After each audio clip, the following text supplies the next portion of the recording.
जय हिंद। आज हम सिंधु घाटी सभ्यता देखेंगे। आज से प्राचीन भारत का इतिहास स्टार्ट कर रहे हैं। जो पहला चैप्टर होगा सिंधु घाटी की सभ्यता।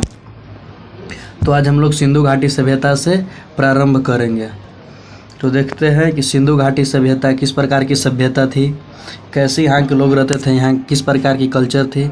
आज हम सिंधु घाटी सभ्यता का विस्तृत चर्चा देखेंगे। तो चलिए देखते हैं। सिंधु घाटी सभ्यता को 3 चरण में बांटा गया है। प्रारंभिक चरण, दूसरा परिपक्व हड़प्पा चरण और तीसरा उत्तर हड़प्पा चरण।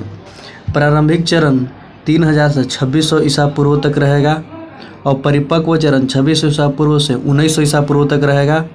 उसके बाद उत्तर हड़प्पा चरण 1900 से 1700 ईसा पूर्व तक रहेगा। उसके बाद आगे देखते हैं। सिंधु घाटी सभ्यता एक कांस्य युगीन सभ्यता थी जो 2600 ईसा पूर्व से 1700 ईसा पूर्व तक ये सभ्यता रही। सिंधु घाटी सभ्यता का नाम जॉर्ज मार्शल ने दिया था। इस सभ्यता का नाम जॉर्ज मार्शल ने दिया, लेकिन भारतीय पुरातत्व सर्वेक्षण विभाग के प्रथम अध्यक्ष अलेक्जेंडर कनिंघम ने, भारतीय पुरातत्व सर्वेक्षण विभाग के जो पिता कहा जाता है, इसके प्रथम अध्यक्ष थे। इसके बाद हड़प्पा पहला खोजा गया स्थल था। सिंधु घाटी सभ्यता में पहला खोजा गया शहर हड़प्पा था।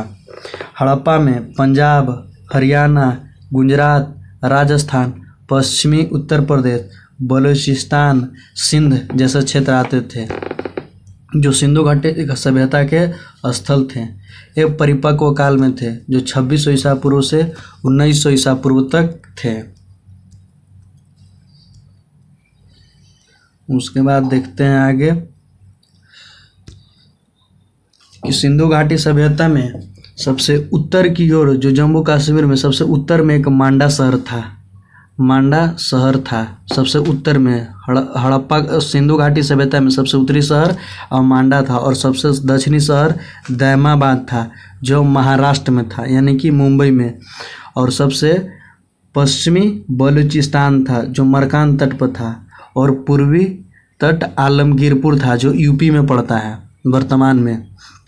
सिंधु घाटी सभ्यता का पूर्वी शहर आलमगीरपुर था और पश्चिमी शहर सुतकांगिन ढोर था जो वर्तमान में बलूचिस्तान में मरकान तट पर उपस्थित है। उसके बाद आगे देखते हैं कि यहाँ कांस्य युगीन सभ्यता थी जो कॉपर और टीन से बनी होती थी। कॉपर राजस्थान से मंगवाते थे और टीन अफगानिस्तान से सिंधुवासी मंगाते थे। उस समय सिंधु घाटी सभ्यता की प्रमुख स्थलें थी, जैसे पहला हड़प्पा। हड़प्पा वर्तमान में पंजाब प्रांत में पड़ता है जो वर्तमान में अभी के में पाकिस्तान के क्षेत्र में चला गया है, लेकिन पंजाब के कुछ हिस्सा हड़प्पा में आता है। इसकी खोज दयाराम साहनी साहब के द्वारा 1921 ईस्वी में की गई थी जो रावी नदी के तट पर था। इसमें 12 अन्नागार था जो 6 पंक्ति में स्थित था। 6 पंक्ति में 12 अन्नागार था। हड़प्पा किस नदी किनारे खोजा गया? रावी नदी के तट पर दयाराम साहनी के द्वारा 1921 में। उसके बाद आगे देखते हैं। हड़प्पा के सिंधु घाटी में दो प्रकार दिया गया। एक प्रारंभिक हड़प्पा था, एक उत्तर हड़प्पा था। तो प्रारंभिक हड़प्पा में क्या था और उत्तर हड़प्पा में क्या था? तो प्रारंभिक हड़प्पा में विशिष्ट प्रकार की मिट्टी के बर्तन थे। कृषि और पशुपालन तथा कुछ शिल्प के साक्ष्य प्रारंभिक हड़प्पा में पाया गया। और उत्तर हड़प्पा में हड़प्पा सभ्यता की विशिष्ट कलाकृतियाँ, वजन, मुहरे, मोती यहाँ से गायब हो गई। उत्तर हड़प्पा में प्रारंभिक में कोई बड़ी इमारत नहीं देखी गई। इसमें लेखन, लंबी दूरी के व्यापार और शिल्प विशेषता भी गायब हो गई। उत्तर हड़प्पा काल में प्रारंभिक हड़प्पा काल में B.W. ब्रेक प्रारंभिक हड़प्पा और हड़प्पा सभ्यता देखी गई। उसके पश्चात उत्तर हड़प्पा में घर निर्माण तकनीकी खराब हो गई थी। उसके बाद प्रारंभिक में कुछ स्थलों पर बड़े पैमाने पर जलाने के साक्ष्य तथा कुछ बस्तियों के त्याग के साक्ष्य मिले। और उत्तर में कोई बड़ी सार्वजनिक संरचना नहीं थी और ग्रामीण जीवन शैली भी अच्छी थी। हड़प्पा सभ्यता की क्या क्या इसको विशेषता थी देखते हैं। पहली विशेषता उन्नत कृषि का होना था, दूसरा पशुपालन का होना था, तीसरा अच्छी नगर नियोजन थी, जल निकासी पर प्रणाली सुव्यवस्थित थी यानी व्यवस्थित थी, घरेलू वस्तुकला का प्रयोग करते थे, सामाजिक अंतराल पर नज़र रखना अच्छी था, शिल्प उत्पादन करते थे, व्यापार एवं वाणिज्य था, धार्मिक अभ्यास अच्छा रहा, मुहर लिपि वाट। हड़प्पा सभ्यता का अंत कैसे हुआ देखते हैं, इसकी क्या क्या। पहला कृषि, तो सिंधु घाटी सभ्यता में के प्रमुख फसलें गेहूँ, जौ, कपास, मसूर, चना, तिल, बाजरा, चावल संबंधी थे और आहार संबंधी प्रथाएं जले हुए अनाज बीजों से। उसके बाद कृषि प्रौद्योगिकी मतलब कृषि करने के लिए क्या क्या उपकरण था, तो उस समय भी बैल था, पहले भी बैल था। आज के आधुनिक भारत में हार्वेस्टर आ गया, लेकिन पहले बैल था। प्राचीन काल में भी बैल रहता था और सिंधु घाटी सभ्यता के समय भी बैल था। तो मुहरे और टेराकोटा भी प्राप्त होता है। जुताई के लिए बैल का इस्तेमाल किया जाता था उस समय। हल का टेराकोटा मॉडल चोलिस्तान एवं बनावली में पाया गया। उसके बाद जोता हुआ खेत का साक्ष्य कालीबंगा से प्राप्त होता हुआ है। जो खेत जोता हुआ था वो कालीबंगा से प्राप्त होता है। और दो समकोण पर खांचे के सटे बताते हैं कि अलग अलग फसलें एक साथ उगाई जाती थी, मतलब चावल और धान एवं गेहूँ एक ही साथ उगाई जाती थी, इसका भी साक्ष्य मिला है। वहाँ की नहरें सिरतगई और सुरटगई जैसे अफगानिस्तान में पाया गया, जो इसका जलाशय धौलावीरा से प्राप्त हुआ। और सैंडल क्वर्न, अनाज पीसने के लिए एक सैंडल क्वर्न था, वो भी प्राप्त हुआ हड़प्पा से। उसके बाद तांबे का औजार प्राप्त हुआ जो कटाई के लिए प्रयोग किया जाता था। तांबे का औजार प्राप्त हुआ हड़प्पा सभ्यता में जो कटाई के लिए मतलब कि फसल कटाई के लिए प्रयोग किया जाता था।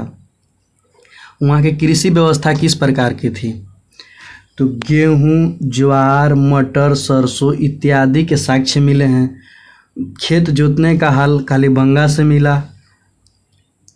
ये गबरबंद या नाला का प्रयोग करते थे जल एकत्रित करने के लिए।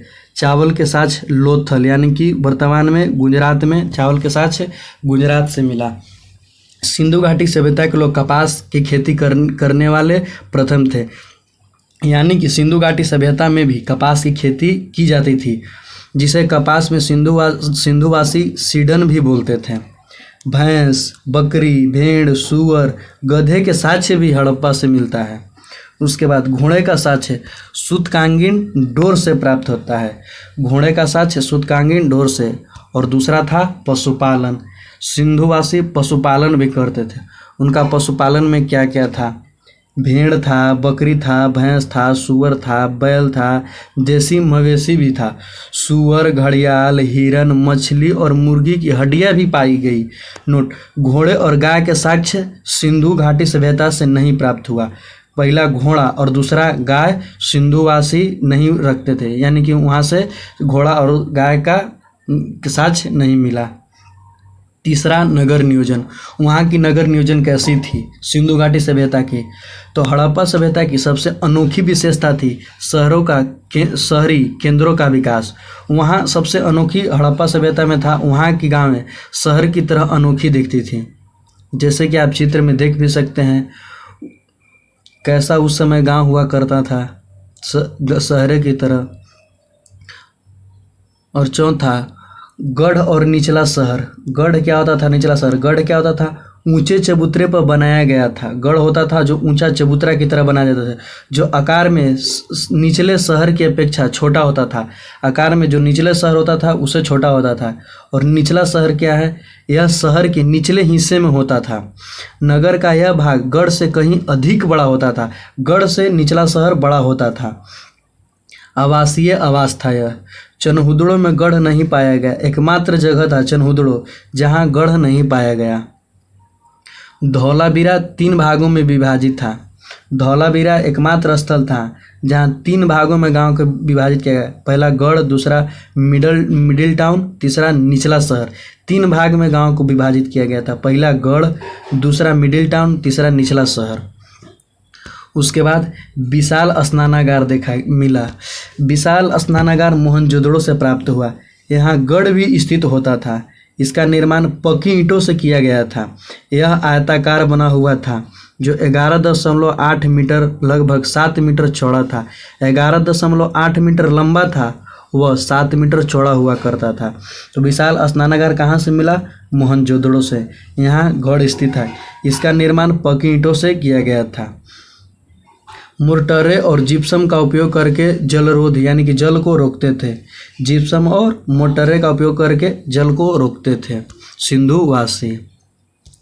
इस प्रकार का विशाल स्नानागार मोहनजोदड़ो से प्राप्त हुआ। उसके बाद विशाल अन्नागार मोहनजोदड़ो में पाया गया था। अन्ना की कोठरी कहा जाता था। इसे अन्न की कोठरी यानी कि जो अन्न होता था जैसे चावल, धान, गेहूं रखने के लिए विशाल अन्नागार मिला, जिसका साक्ष्य मोहनजोदड़ो से मिला। एक हड़प्पा अन्नागार था जो 12 अन्नागार पाए गए। 6 अन्नागार की 2 पंक्तियां होती थी। आप चित्र में देख भी सकते हैं किस प्रकार की अन्नागार हुआ करती थी। जो वहाँ के परिस्थिति कारण वो भी खराब हो चुका है, लेकिन आप देख सकते हैं। अपवाद में धौलावीरा और लोथल पूरी बस्ती किलेबंद थी और शहर के भीतर हिस्से भी दीवार भी अलग थे। लोथल के भीतर गढ़ को दीवार से नहीं घेरा गया था, बल्कि उसे ऊंचाई पर बनाया गया था।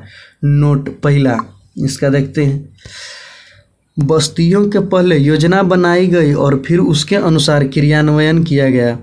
दूसरा, ईंट धूप में पकाई गई। मानवीकृत अनुपात 4:2:1 के अनुपात में वहाँ की ईंटें बनाई जाती थी।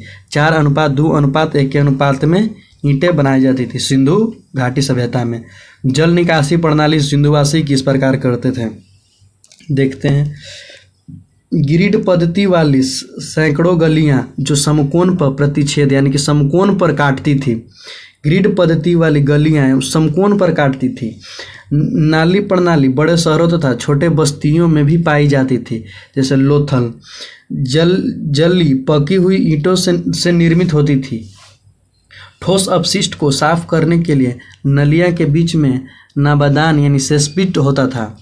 उसके बाद ढकने के लिए चूना पत्थर का उपयोग किया जाता था। उसको नली को ढकने के लिए चूना पत्थर का उपयोग किया जाता था।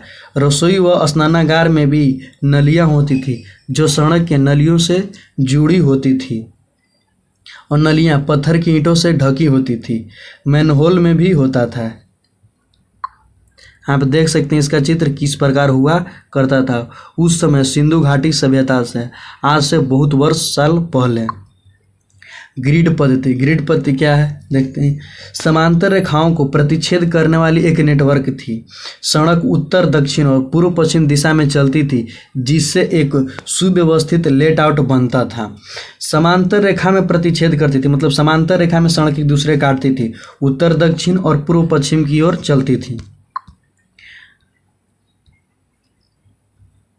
देख सकते हैं किस प्रकार की सड़कें सिंधु घाटी सभ्यता में होती थी। और घरेलू वास्तुकला में एक आवासीय भवन हुआ करता था। कोई घर एक आंगन के ऊपर केंद्रीकृत थे जिसके चारों ओर कमरे थे। गोपनीयता की चिंता, जमीनी स्तर पर दीवारें की खिड़की नहीं। हर घर का अपना बाथरूम था और घरे में कुआं हुआ करता था। प्रवेश द्वार के अंदर या आंगन सीधा दृश्य से नहीं दिखता था। उसके बाद सामाजिक अंतरों पर नज़र रखना। समाज में नज़र रखना किस प्रकार था, तो दफन का अध्ययन, दफन किस प्रकार से होता था। इसमें कुछ उदाहरण में मृतकों का तांबे के दर्पण के साथ दफनाया जाता था और कुछ कब्रों में मिट्टी के बर्तन और आभूषण पाए जाते थे। ऐसा मान्यता है कि इनका उपयोग मृत्यु के बाद किया जाता था। कुछ कब्रों में मिट्टी के बर्तन और आभूषण पाया जाता था, जिससे मानता है कि इसका मृत्यु के बाद उपयोग किया जाता था इस वस्तुओं का। उसके बाद हड़प्पावासी मृतकों के साथ साथ कीमती चीज़ें दफनाने में विश्वास नहीं रखते थे। हड़प्पावासी सोचते थे कि वो तो मर ही गया, क्या कीमती चीज़ दफनाया जाए। उसके बाद पुरुष और महिलाओं को दोनों के शव को दफनाने में आभूषण मिले हैं। एक नोट पॉइंट है, देखते हैं। हड़प्पा में एक पुरुष की खोपड़ी के पास 3 शंख की अंगूठियां, एक जैस्पर, मनक्का और सैकड़ों सूक्ष्म मोतियां से युक्त आभूषण पाए गए हैं, जो आप चित्र के माध्यम से देख सकते हैं किस प्रकार हुआ करता था। देखिए, वहाँ मनुष्य को दफनाया गया और कुछ वस्तुएं रखी गई है। यहाँ स्त्री और पुरुष दोनों को एक साथ दफनाया गया है, जिसका साक्ष्य आप देख सकते हैं। एक ये भी है, कुछ वस्तुएं रखे, कुछ मनके रखे गए हैं, हंडिया बर्तन भी रखा गया है, कुछ मोतियां भी रखी गई है। यहाँ भी देख सकते हैं एक पुरुष और एक महिला को साथ में दफनाया गया है और कुछ वस्तुएं भी रख सकते हैं। तो अलग अलग प्रकार की चीज़ें मिली। शिल्प उत्पादन चनहुदड़ों से, शिल्प उत्पादन चनहुदड़ों से होता था। शिल्प उत्पादन के लिए समर्पित, जिसमें मन का बनाना, शंख काटना, धातु का काम, मुहर बनाना और वजन बनाना शामिल थे। नागेश्वर और बालाकोट से क्या क्या शैल के निर्माण होता था। नागेश्वरम और बालाकोट से शैल का निर्माण, जैसे चूड़ियाँ, करछुल, जड़ाई, ये सब नागेश्वर से प्राप्त होता था। चनहुदड़ों, लोथल और धोलावीरा से विशेष ड्रिल पाए जाते थे। चनहुदड़ों, लोथल और धोलावीरा से। तकनीकी तथा शिल्प, चरखा के साक्ष्य मिले हैं, ईंटों बनाने का काम मिला है, नाव बनाने का काम, आभूषण बनाने का काम और बर्तन बनाने का साक्ष्य सब चनहुदड़ों, लोथल और कालीबंगा से मिला है। सोना कर्नाटक से मंगवाते थे, लाल व काले होते थे। बर्तन 2 प्रकार के होते थे, लाल और काले। इस प्रकार के आभूषण हुआ करती थी। सिंधुवासी ऐसा इस प्रकार के आभूषण पहना करते थे। और यह मोती हुआ करता था। और यह सोना है जो कर्नाटक से मंगाया जाता था। लाल और काले बर्तन होते थे जो आगे देख सकते हैं। व्यापार और वाणिज्य उनका किस प्रकार था, तो नागेश्वरम और बालाकोट से उन लोग शैल मंगवाते थे।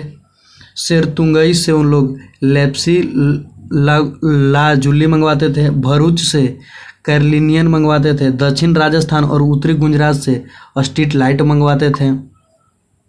खेतड़ी और ओमान से तांबा मंगवाते थे। आज भी खेतड़ी तांबा के लिए प्रसिद्ध। दक्षिण भारत से सोना मंगवाते थे। दक्षिण भारत कर्नाटक जैसे शहरों से।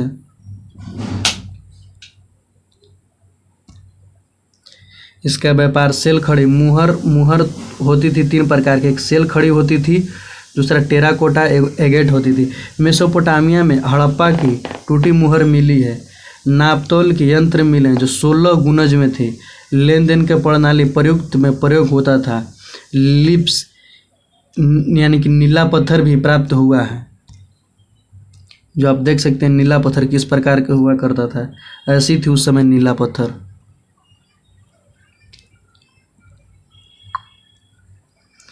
दूर देश से संपर्क था। मेसोपोटामिया के ग्रंथ में लिखा गया है कि मगन यानी ओमान से तांबा मंगवाते थे। दिलमुन यानी कि बहरीन के द्वीप था एक दिलमुन, वहाँ से भी व्यापार करते थे। सिंधुवासी दिलमुन से ज़्यादा व्यापार करते थे। हड़प्पावासी मेलुहा से व्यापार करते थे। हाजा पक्षी जो मोर उस समय हुआ करता था। मेलुहा क्या था, नाविक की भूमि थी। मेलुहा को नाविक यानी कि नाव चलाने वाले को भूमि कहते हैं। मुहर, लिपि और बाट। पहला देखते हैं सील। सील कहाँ से, आयताकार शिल्प हड़प्पा में से प्राप्त हुआ। बेलनाकार शिल्प मेसोपोटामिया से प्राप्त होता है और गोलाकार शिल्प बहरीन से प्राप्त होता है। हड़प्पावासी मेसोपोटामिया से भी और बहरीन से भी व्यापार करते थे। इस प्रकार की मुहरें होती थी। हाथी के, बाघ की भी होती थी, कुछ घोड़ा के भी होती थी। अलग अलग प्रकार की मुहरें पाई गई। स्वास्तिक चिन्ह भी होती थी। स्वास्तिक चिन्ह का देन सिंधुवासियों का है। उसके बाद हड़प्पा की मुहरें किस प्रकार की होती थी? स्टेटाइट की बनी होती थी। इसमें जानवरों की आकृतियाँ, एक लिपि शामिल है। आमतौर पर इसमें लेखन की एक पंक्ति होती है जिसमें संभवतः मालिक का नाम और शीर्षक होता है। सील पशुपति का सील होता था। पशुपति के मुहर का एक सील होता था। आज की मुहर होता है जिस पर कुछ चित्र होता है, जिस उस प्रकार था जो पशुपति के मुहर का सील होता था। जो प्रोटोशिव बैठे हुए योग मुद्रा में है, जो इस प्रकार है, आप देख सकते हैं। वहाँ भैंस के भी चित्र होता था, हाथी, शेर, एक सींग वाला गेंडा बहुत प्रसिद्ध था। उसके बाद हिरन, अलग अलग मुहरें होती थी। भैंस के भी चित्र का मुहर होती थी, हाथी का चित्र का भी मुहर होती थी, शेर के चित्र का, एक सींग वाला गेंडा का भी होता था, हिरन का भी होता था। उसके बाद लिपि, सिंधु घाटी सभ्यता की किस प्रकार की लिपि थी? तो यहाँ चित्रात्मक लिपि था, यानी कि चित्र से लोग पहचानते थे कि वहाँ चित्रात्मक था। ब्रेस्टोफेडेन कहा गया, इसे चित्रात्मक लिपि को ब्रेस्टोफेडेन कहा गया। दाएं से बाएं, फिर बाएं से दाएं, फिर दाएं से बाएं लिखी होती थी, यानी कि ई साइड से ई साइड लिखी होती थी, ई साइड से ई साइड, फिर ई साइड से ई साइड लिखी गई। तो अलग अलग प्रकार के आप देख भी सकते हैं उनकी कैसी लिपि थी। भाव चित्रात्मक लिपि थी।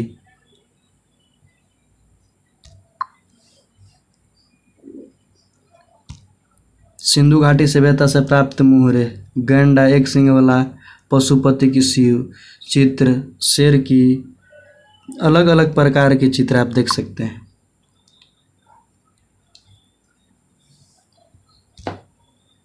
ये देखते हैं हड़प्पा लिपि। हड़प्पा की किस प्रकार की लिपि? अधिकांश शिलालेख छोटे और सबसे लंबे शिलालेख लगभग 26 चिन्ह वाला थी। इसमें वर्णक्रम नहीं था।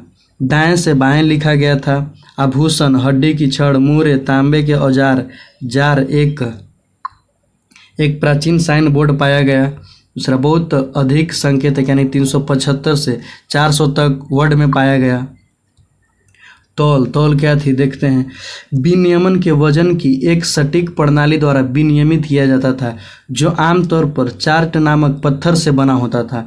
चार्ट नामक पत्थर से तौलने के लिए सुकुर और रोहरी पहाड़ियाँ में चूना पत्थर और चार्ट ब्लेड की बड़े पैमाने पर उत्पादन किया जाता था और सिंध में विभिन्न हड़प्पा बस्तियों में भेजा जाता था।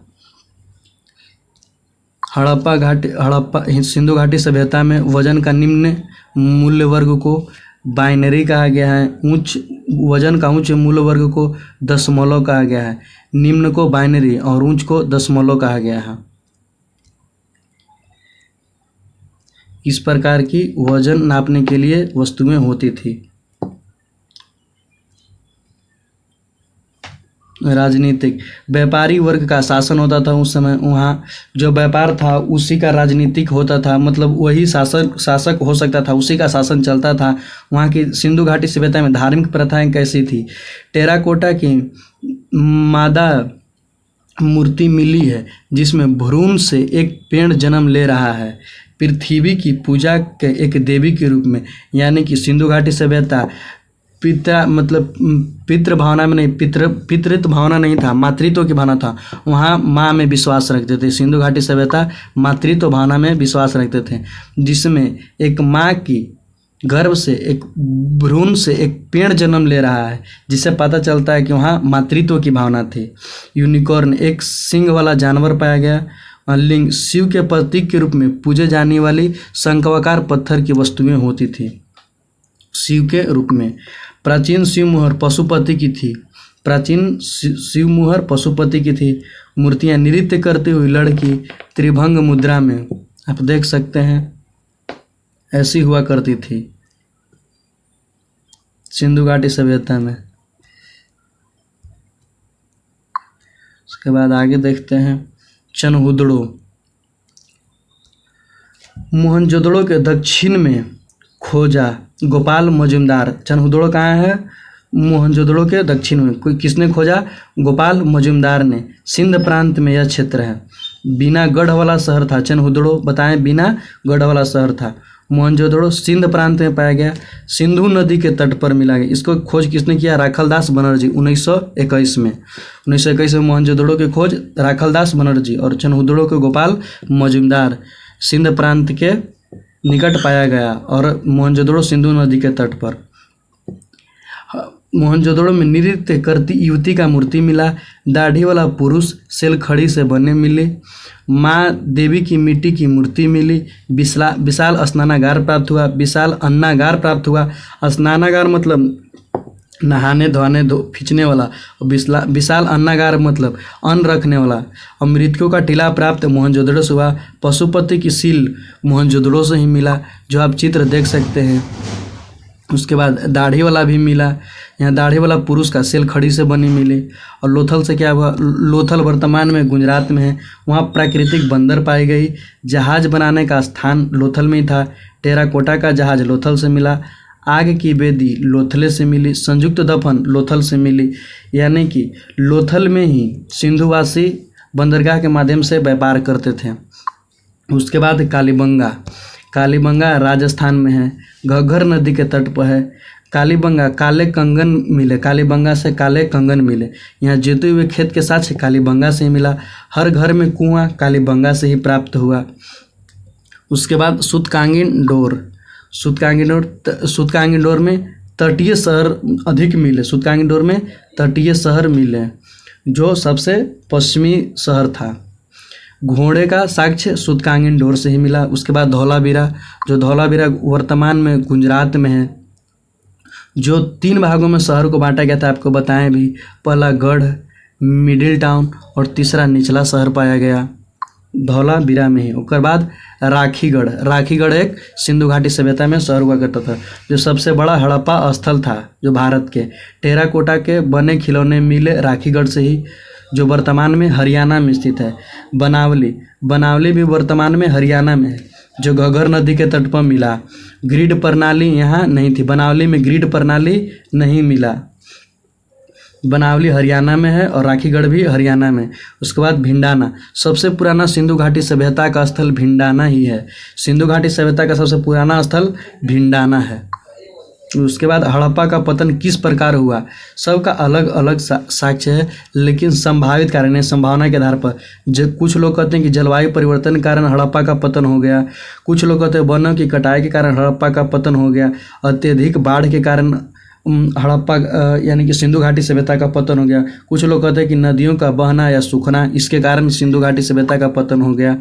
और कुछ लोग कहते हैं कि अभिदृश्य या अत्यधिक उपयोग के कारण यहाँ सिंधु घाटी सभ्यता का पतन हो गया। लेकिन इसका 100% था, वहाँ का अधिक बाढ़ आने के कारण सिंधु घाटी सभ्यता का पतन हो गया। और एक देखते हैं वहाँ सिंधु घाटी सभ्यता में 100 को दफनाने, यानी कि जब लोग को मृत्यु हो जाता था तो किस प्रकार दफनाते थे? तो संयुक्त 100 यानी कि युगल सावधान से लोथल से प्राप्त हुआ, यानी महिला पुरुष और स्त्री को दफनाने का साक्ष्य लोथल से ही प्राप्त हुआ। महिला और पुरुष को दफनाने का साक्ष्य कहाँ से प्राप्त हुआ? तो लोथल से ही प्राप्त हुआ। उसके बाद आगे देखते हैं ताबूत में दफन, यानी कि जो एक चरखूट होता था उसमें ताबूत में दफन हड़प्पा से प्राप्त हुआ। ताबूत में करके और सिंधुवासी दफनाते थे, वो हड़प्पा से प्राप्त हुआ। 100 के साथ कुत्तों का दफनाने का साक्ष्य रोपड़ से प्राप्त हुआ। मतलब कि कोई भी पुरुष या महिला डेथ की है तो उसके साथ कुत्ते के दफनाने का 100 रोपड़ से प्राप्त हुआ। और विस्तारित अत्यंत सोनेली यूपी में है। तो थैंक यू, समाप्त हुआ। और अब अगला एपिसोड में आप इंतज़ार करेंगे।